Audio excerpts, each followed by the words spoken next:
प्रिय छात्रों, आज हम कक्षा 10 के लिए सामाजिक विज्ञान विषय की समकालीन भारत 2, जो कि सामाजिक विज्ञान विषय की भूगोल की पाठ्यपुस्तक है, छात्रों के लिए कुछ परीक्षा की तैयारी हेतु हम महत्वपूर्ण कुछ टॉपिक्स हैं उन पे चर्चा करेंगे और कुछ महत्वपूर्ण प्रश्न हैं उन पे चर्चा करेंगे।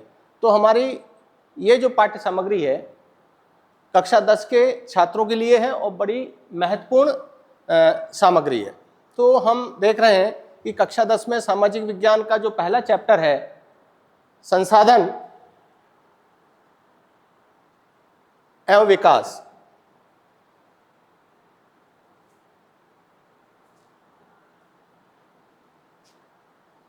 पहला चैप्टर हमारा जो अध्याय 1 है इस पाठ्यपुस्तक का संसाधन एवं विकास, जिस पर बोर्ड का पाठ्यक्रम के अनुसार 4 अंक आवंटित हैं, तो हमें उसी आधार पर इस अध्याय का तैयारी करनी है जिससे हम अधिक से अधिक अंक इस अध्याय से ला सकें।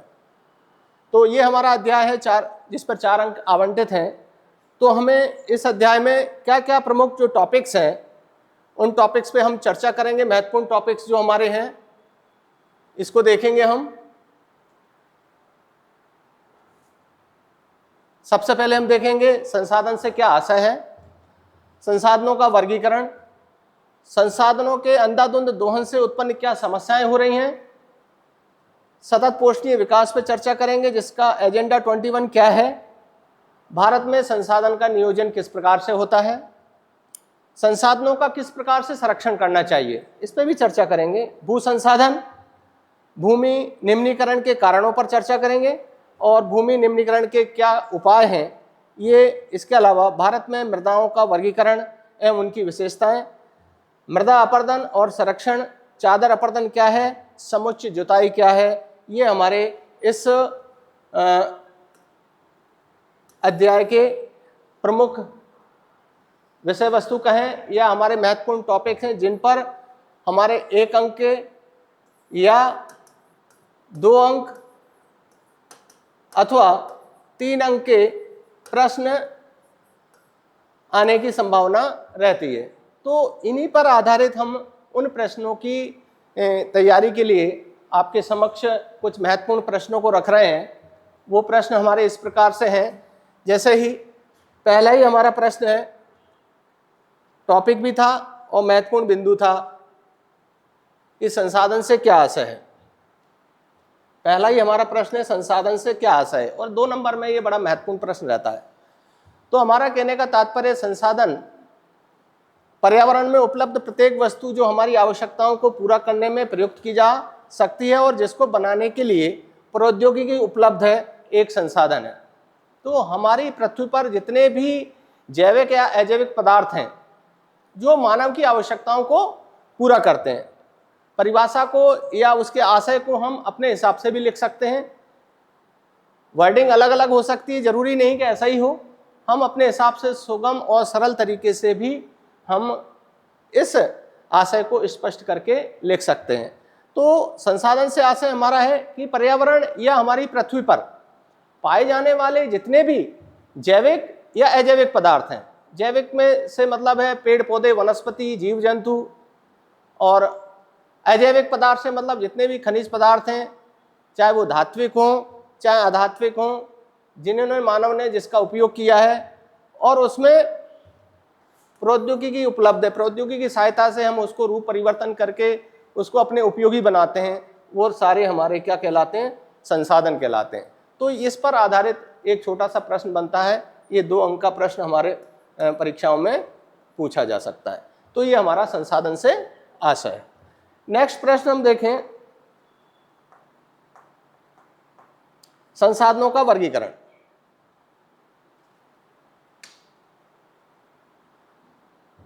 हमारी पाठ्यपुस्तक में संसाधनों के वर्गीकरण को जो क्लासिफिकेशन किया है उसका डिस्क्रिप्शन यानी वर्णन नहीं किया गया है। इस बार पाठ्यपुस्तक में केवल संसाधनों का वर्गीकरण किया गया, इसका विस्तार से वर्णन पाठ्यपुस्तक में नहीं है।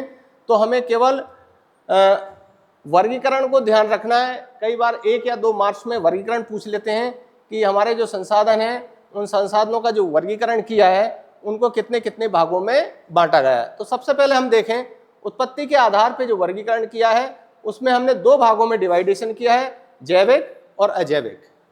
तो ये हमारा उत्पत्ति के आधार पे प्रश्न पूछा जाए कि उत्पत्ति के आधार पर संसाधनों को कितने भागों में बांटा गया है, तो हमें स्पष्ट लिखना है जैविक और अजैविक। अगर आपके उसके एग्जाम्पल लिख सकते हैं तो जैविक में जितने भी हमारे जीव जंतु और पेड़ पौधे जो हैं वो हमारे जैविक संसाधन हैं।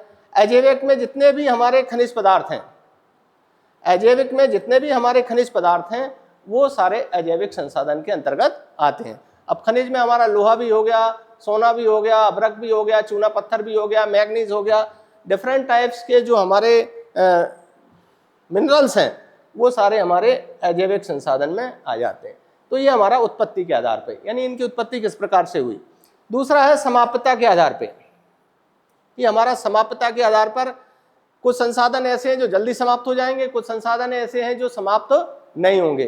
तो इसको हमने दो भागों में डिवाइडेशन किया है, दो पार्ट में डिवाइड किया है, अनवीकरण योग्य संसाधन और नवीकरण योग्य संसाधन। हम दो पार्ट में डिवाइड कर रहे हैं। समाप्तता यानी समाप्त होने की स्थिति के आधार पे कि वो संसाधन कब समाप्त हो जाएंगे। तो नवीकरणीय और अनवीकरणीय। अनवीकरणीय मतलब जिसका नवीकरण नहीं हो सकता है, ऐसे संसाधन जो समाप्त हो जाएंगे, कुछ सालों बाद, कुछ वर्षों बाद समाप्त हो जाएंगे, वो हमारे क्या कहलाएंगे, अनवीकरण, जिसको हम रिन्यूअल नहीं कर सकते हैं, दोबारा प्राप्त नहीं कर सकते हैं। वो समाप्त होने के बाद हम उसको दोबारा नहीं बना सकते हैं। कोई भी संसाधन है वो उसको बनने में हजारों लाखों साल लगते हैं। जैसे कोयला ही है, तो कोयला हमारा क्या है उदाहरण, कोयला, खनिज तेल, ये हमारे खनिज जो है, ये हमारे जो खनिज पदार्थ हैं या संसाधन है, ये अनवीनीकरण है। इनको हम दोबारा से नहीं बना, एक बार उपयोग में लेने के बाद हमारे पृथ्वी पे जो संसाधन है वो ये सीमित मात्रा में है और इनका हम उपयोग करते जा रहे हैं, तो धीरे धीरे ये क्या हो रहे हैं, समाप्त होते जा रहे हैं।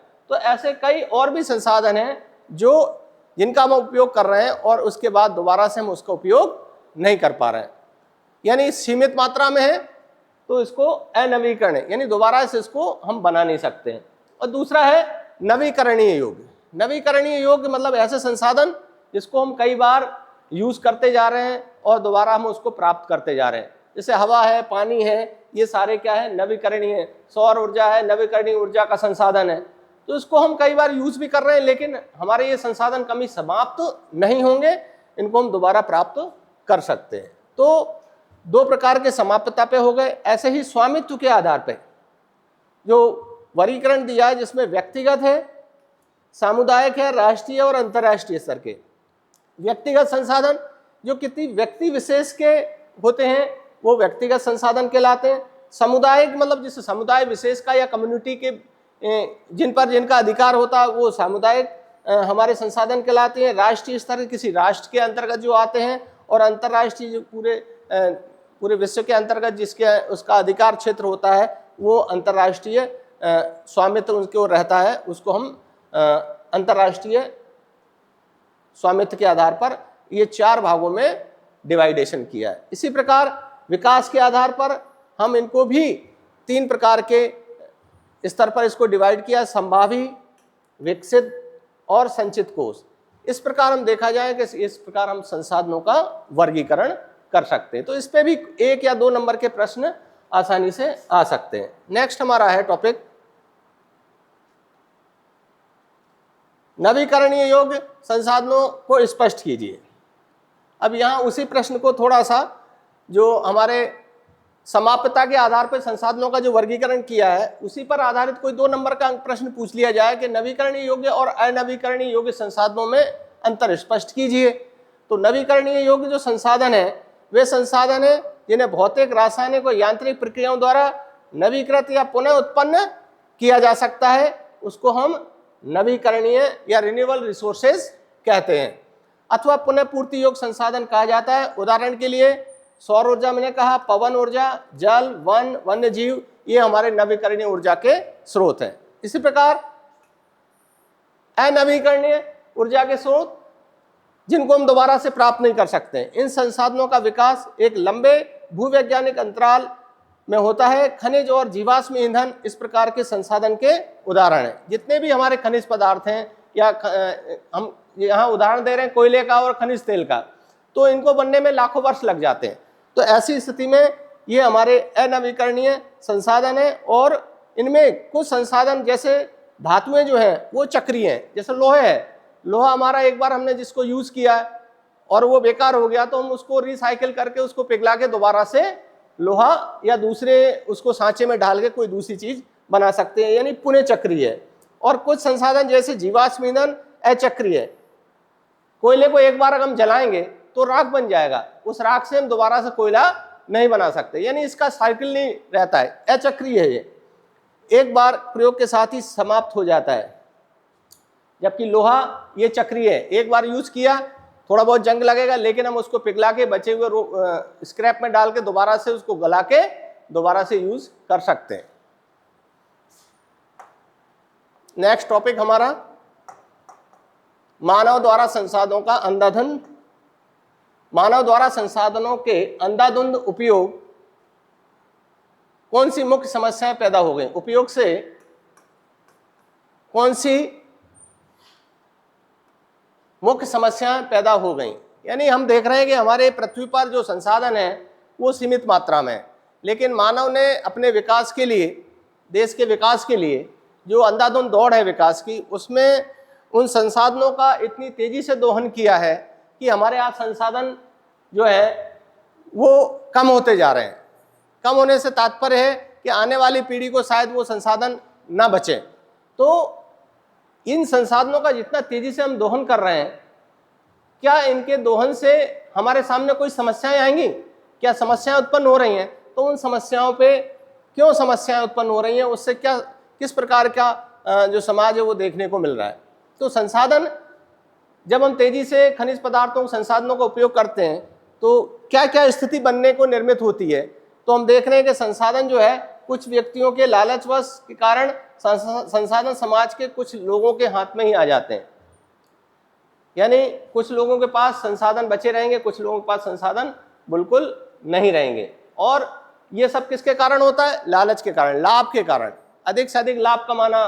तो इससे संसाधन में समाज के जो पूंजीपति वर्ग होंगे या उनके पास जो है वो संसाधन सीमित रह जाएंगे, बाकी लोगों के पास संसाधन नहीं रह पाएंगे, ये एक समस्या पैदा हो जाएगी।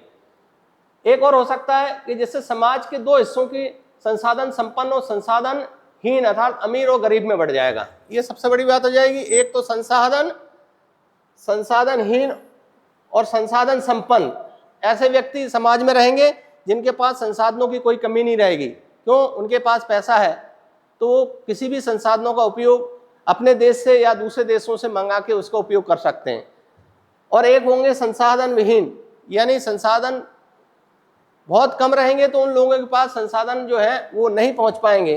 तो कहने का मतलब है कि अमीर और गरीब में बढ़ जाएगा। तो जो अमीर होंगे उनको संसाधन उपलब्ध हो जाएंगे और जो गरीब होगा उनको संसाधन की उपलब्धता बहुत कम प्राप्त होगी। संसाधनों के अंधाधुंध शोषण से वैश्विक परिस्थितियां संकट पैदा हो गई। जैसे अंधाधुंध दोहन से, संसाधनों के अंधाधुंध दोहन से वैश्विक पारिस्थितिक संकट पैदा, पारिस्थितिक मतलब पर्यावरण से संबंधित जो हमारे सामने बहुत सारी समस्या हैं वो पैदा हो जाएंगी। जैसे भूमंडलीय तपन, जिसको हम कहते हैं ग्लोबल वार्मिंग। जब ज़्यादा शोषण होता है, जैसे कोयले का उत्सर्जन ज़्यादा हो रहा है, कोयले का ज़्यादा उपयोग कर रहे हैं, तो उससे क्या होगा, उससे जो निकलने वाली जो गैसें हैं वो हमारे वायुमंडल में क्या करेंगे, ग्लोबल वार्मिंग का काम करेंगे, टेम्परेचर बढ़ाएंगी। तो सबसे ज़्यादा जो है क्लाइमेट चेंज जो होगा वो इन्हीं के कारण, फ्यूजल फ्यूल से, हमारे जो जीवाश्म ईंधन है उन जीवाश्म ईंधन का हम जितना ज़्यादा उपयोग करेंगे उससे हमारे पर्यावरण से संबंधित बहुत सारी समस्या होंगी। आज हमें सांस लेने में तकलीफ होगी। बड़े बड़े शहरों में जो पॉल्यूशन का जो मात्रा है वो इतनी ज़्यादा हो गई कि वहाँ शहरों में मास्क लगा के या ऑक्सीजन के सिलेंडर लेके लगा के हमें मतलब जीवन को बचाना पड़ रहा है। तो भूमंडलीय तपन, ओजोन परत का क्षरण, हमारे वायुमंडल में जो ओजोन परत है, बहुत सारी जो CFCs गैसेस हैं, नियोन है, फ्रियोन, जो हमारी गैसेस हैं जो रेफ्रिजरेटर से, AC से, इनसे जो निकलती हैं वो हमारी कहीं ना कहीं वायुमंडल में जो ओजोन परत है उसको क्या कर रही है, नुकसान पहुंचा रही है। पर्यावरण प्रदूषण और भूमि निम्नीकरण आदि समस्याएं भी ये हमारी निरंतर बढ़ती जा रही हैं। प्राकृतिक संतुलन की हानि होती है, जो बैलेंस बना हुआ है जल स्थल मंडल का, देख रहे हैं कि जलीय भाग का बढ़ता जा रहा, समुद्र के तटवर्ती जो किनारे हैं वो डूबते जा रहे हैं। तो ऐसी स्थिति में क्या हो रहा है, जल भाग बढ़ रहा है और स्थल भाग कम हो रहा है। तो प्राकृतिक संतुलन, कहीं खदानें ज्यादा माइंस खोदी जा रही है तो बैलेंस पृथ्वी का, कहीं भी वजन जो बाहर कम हो रहा है एक साइड में बढ़ रहा है, तो वो संतुलन की स्थिति नहीं बन पाएगी, यानी उससे नुकसान होगा। संसाधनों के अति दोहन से जल संकट उत्पन्न होगा, यानी हमारे पास जो रिसोर्सेज हैं, चाहे वो जल संसाधन है, आज वर्तमान समय में जिस प्रकार से जल संसाधनों का हम तेजी से दोहन कर रहे हैं, चाहे वो कृषि के क्षेत्र में, आज हम जितनी ज्यादा जनसंख्या बढ़ रही है तो कृषि का उत्पादन बढ़ाने के लिए सिंचाई के साधनों का उपयोग भी उतना ही बढ़ता जा रहा है। तो सिंचाई में हम कृषि में सिंचाई के साधनों को 1 या 2 बार जितने बार पानी का उपयोग करते हैं। उद्योगों में देख रहे हैं, जहां जहां उद्योग खुल रहे हैं वहां पानी की आवश्यकता होती है। तो जितने भी औद्योगिक और उद्योग और कृषि के जो क्षेत्र हैं जहाँ तेजी से विकास हो रहा है, वहाँ पानी की मांग भी निरंतर बढ़ती जा रही है।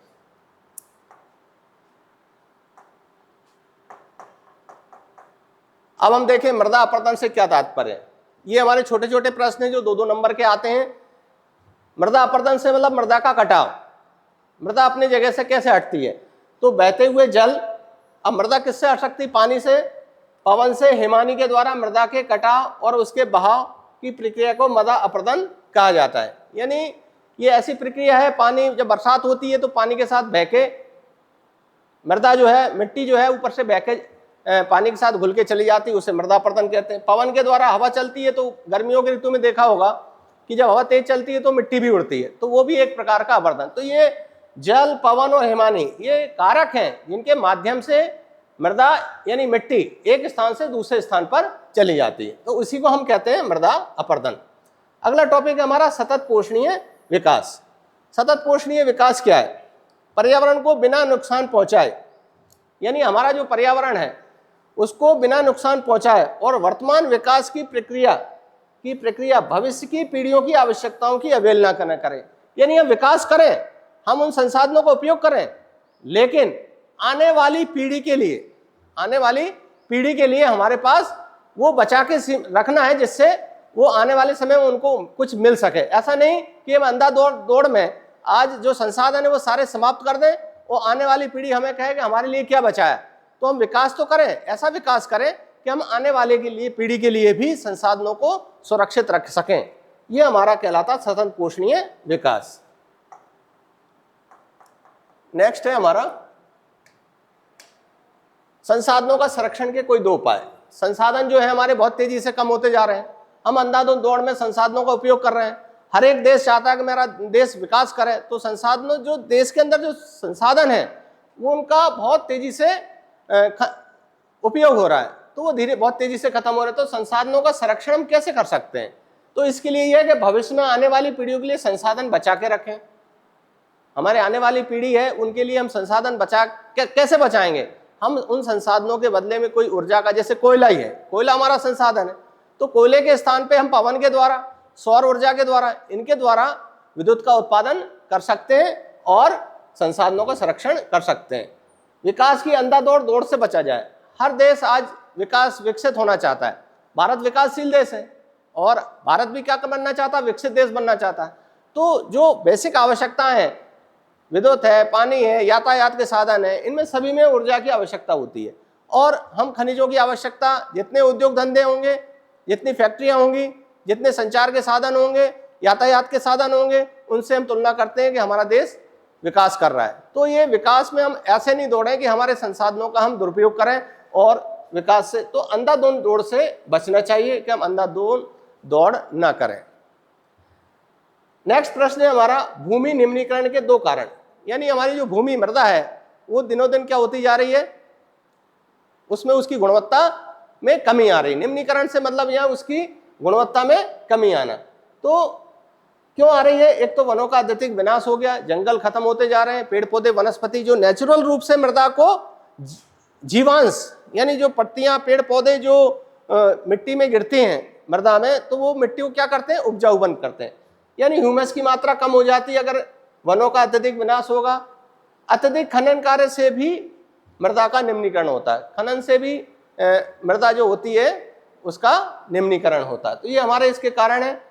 भूमि निम्नीकरण के 2 उपाय, अधिक से अधिक वृक्षारोपण करना और पशुचारण पर नियंत्रण करना। इसके अलावा और भी कारण हो सकते हैं, लेकिन मैंने यहाँ केवल आपको 2 कारण लेके, ज्यादा से ज्यादा वनारोपण किया जाए और पशुचारण मतलब जानवरों पे जहाँ पेड़ पौधे लगे वहां पर उनको न चराए, ऐसे स्थानों पर चराया जाए जहां उनको खाने योग्य जगह हो।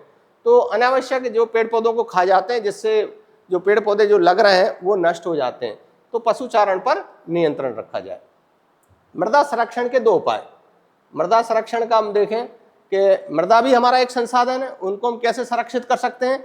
तो पहाड़ी या पर्वतीय क्षेत्रों में सीढ़ीदार खेती से फसल उगाना। पर्वतीय क्षेत्रों में ढालनुमा भूमि होती है, तो उन क्षेत्रों में हम सीढ़ीदार खेती बनाएंगे तो क्या होगा, मिट्टी जो है वो बहके नहीं जाएगी और वहां पर कटाव कम होगा। और दूसरा है वृक्षारोपण करना और पशुओं की चराई पर नियंत्रण रखना, ये भी मृदा संरक्षण के उपाय। सतत विकास से क्या आशय है, ये हमारा हो गया। अगला है समुच्च जुताई। समुच्च जुताई से मतलब है कि ढाल वाली भूमि पर समुच्च रेखाओं के समानांतर हल चलाने से ढाल के साथ जल बहाव की गति घटती है, इसे समुच्च जुताई कहते हैं। जैसे ये पर्वतीय क्षेत्र है तो हमें इस प्रकार से खेती, जैसे पर्वतीय क्षेत्र है तो हमें सिंचाई इस तरह से करनी चाहिए कि समुच्च यानी कंट्रोल लाइन, यानी ऐसे नहीं करनी, इस लाइनों में नहीं करनी चाहिए, इस तरह की समुच्च जुताई होनी चाहिए, यानी हल चले तो इस तरह का चले। ये देखो आप इसमें चित्र में देख रहे हैं, ये इस तरह की ट्रेसिंग हो रही है। अगर हम इसी डायरेक्शन में अगर करते, इसी डायरेक्शन में अगर करते, ऐसी जुताई करते, तो क्या पानी की जो बहाव है वो उसमें सीधा आता, मिट्टी कट के बह के चली जाती। अगर हम इस डायरेक्शन में कर रहे हैं जुताई, ट्रैक्टर का हल चला रहे हैं, तो क्या होगा, पानी जो बह के आएगा वो क्या होगा, रुकावट पैदा करेगा। तो इसी को हम समुच्च जुताई कहते हैं। तो समुच्च यानी कंट्रोल लाइन्स जो हैं उनके द्वारा गोलाकार मतलब इस प्रकार की जुताई होगी तो मिट्टी का कटाव क्या होगा, कम होगा। तो पर्वतीय क्षेत्रों में इस प्रकार की समुच्च जुताई की जाती है। अगला टॉपिक देखें, एजेंडा 21 क्या है, इसके उद्देश्य क्या है। एजेंडा 21 घोषणा 1992 ब्राजील के शहर रियो डी जेनेरो में। इस पे 1 नंबर का प्रश्न आ जाता है कि एजेंडा 21 क्या है। तो ये ब्राजील में 1992 में हुआ था। कहाँ, कौन से शहर में, रियो डी जेनेरो। संयुक्त राज्य पर्यावरण और विकास सम्मेलन यूएनएससीडी के तत्वाधान में राष्ट्राध्यक्षों द्वारा स्वीकृत किया गया था। और इसका उद्देश्य क्या था, ये कई बार प्रश्न आ जाता कि एजेंडा 21 किस शहर में, 1992 में किस शहर में हुआ था। ये एक ब्राजील का शहर है, रियो डी जेनेरो कहाँ है, ब्राजील में। और इसका उद्देश्य क्या था, भूमंडलीय सतत पोषणीय विकास हासिल करना। और दूसरा है एक कार्यसूची है जिसका उद्देश्य समान हितों, पारस्परिक आवश्यकताओं एवं सम्मिलित जिम्मेदारियों के अनुसार विश्व सहयोग द्वारा पर्यावरणीय क्षति, निर्धनता और रोगों को निपटाना, यानी पर्यावरण का कम से कम नुकसान हो, निर्धनता और रोगों से निपटना, ये भी एक इसका उद्देश्य था। मुख्य उद्देश्य यह है कि प्रत्येक स्थानीय निकाय अपना स्थानीय एजेंडा 21 तैयार करे। ये एजेंडा 21 था।